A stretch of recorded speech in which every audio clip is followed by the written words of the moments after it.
Le rôle de la femme du textile, je voudrais dire que le textile est fait par ces petites mains de femmes en fait.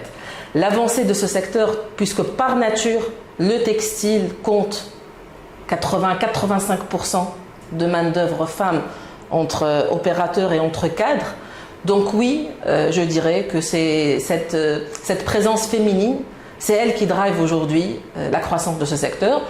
Je vois que ça explique aussi un peu ce savoir-faire avancé qu'a atteint la Tunisie. Je ne veux pas être trop féministe, mais ce sens du précis, ce sens du détail a fait que ces femmes puissent faire avancer ce secteur par justement leur savoir-faire. Aujourd'hui, le textile, quand même, compte 1600 entreprises. On parle de 160 000 emplois. Puisque la grande partie dans les usines, c'est la chaîne, donc c'est la main-d'œuvre.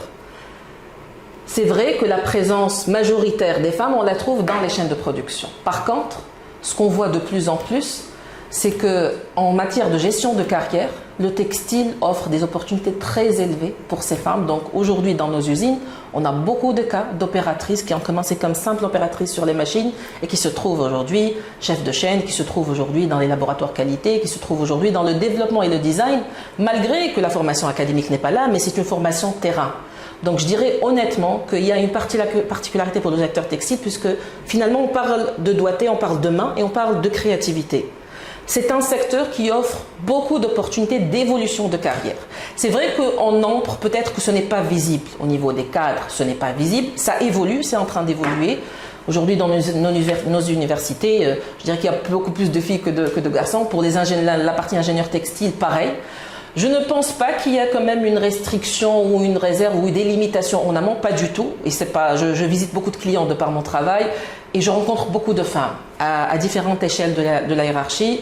Je dirais que le trait de caractère de ce secteur, c'est qu'il offre vraiment beaucoup d'opportunités et j'invite vraiment les jeunes à s'intéresser, à comprendre c'est quoi le textile. Le textile, c'est pas une machine à coudre et une opératrice assise derrière la machine. C'est beaucoup de métiers et surtout, ça permet l'évolution. C'est un domaine où quand quelqu'un est compétent dans ce qu'il fait, quand une femme elle est compétente dans ce qu'elle fait, ça permet l'évolution. De part qu'on parle de pratique, en fait, c'est des faits réels. Donc oui, peut-être en termes de nombre, c'est pas visible dans les cadres, dans le management, mais je dirais que c'est en train d'évoluer de manière très importante.